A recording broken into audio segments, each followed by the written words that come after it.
For those of us in my party, let me begin with a message to those who are no longer sitting behind me. I am sorry. We have lost too many diligent, community-spirited representatives whose wisdom and expertise will be missed in the debates and discussions ahead. Now we will take up the crucial role of His Majesty's official opposition, professionally, effectively and humbly. My advice to all members is to appreciate the role that you have every day that you have it. To be sent to this place by one's constituents is the greatest honour, privilege and responsibility. Mr. Speaker-elect, I'm pleased to join the Prime Minister in welcoming you back to the Speaker's chair, and can I also praise the wonderful speech from the Honourable Member for Lancaster and Wyre. And can I start by congratulating the Prime Minister on his election victory, and as he takes on his formidable task, he and his family deserve the good wishes of all of us in this House. Now, in our politics, we can argue vigorously, as the Prime Minister and I did over the past 6 weeks, but still respect each other. And whatever disputes we may have in this Parliament, I know that everyone in this House will not lose sight of the fact that we are all motivated by our desire to serve our constituents, our country, and advance the principles that we honourably believe in. And to every member, new and old, let me welcome them to their places and congratulate them on their results. To be sent to this place by one's constituents is the greatest honour, privilege and responsibility.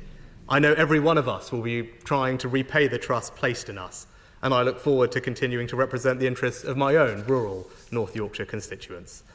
One of the great aspects of our system is no matter how high you rise, you still have that constituency which keeps you grounded.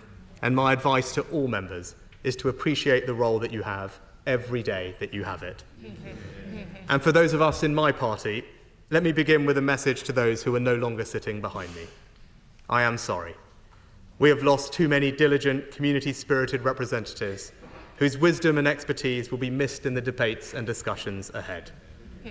It is important that after 14 years in government, the Conservative Party rebuilds.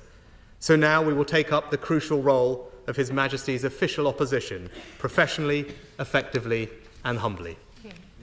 And restoring trust begins by remembering that being here is an opportunity to do what those we serve expect of us. And in our case, that means holding the new government to account. Can I congratulate the Father of the House, the member for Gainsborough? My right honourable friend has given 41 years of remarkable, dedicated service to this House and his constituency. I know full well how ferociously my right honourable friend fights for the interests of his constituents, and I applaud him for that. My right honourable friend is also testament to the benefits of an early morning dip in the Serpentine. And members may be interested to note that the Bottomleys have also had a big influence on my right honourable friend's career. It was in 1974 that my right honourable friend ran against Arthur Bottomley in Middlesbrough in his first effort to enter this place. And today, he takes over from Sir Peter, who will be missed. And can I also congratulate the new mother of the House, the member for Hackney North and Stoke Newington. We have our differences on policy, but no one can deny the right honourable lady's important role in this House and the inspiration for so many young women of colour that she has provided. The right honourable lady is true in every sense of the word, a trailblazer. And can I join with you, Mr. Speaker-elect, to thank House staff for their hard work in welcoming our new colleagues to this House and their service over the coming Parliament.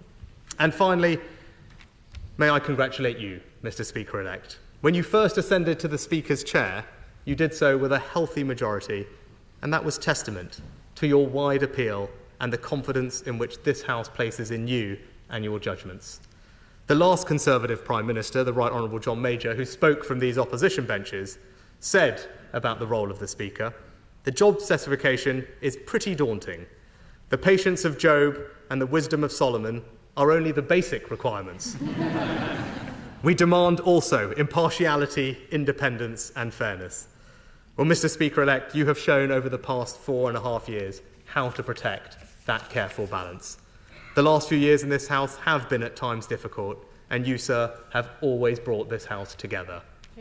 That was clear when we lost our colleague, Sir David Amess. And I know your guidance and support for members then was greatly appreciated.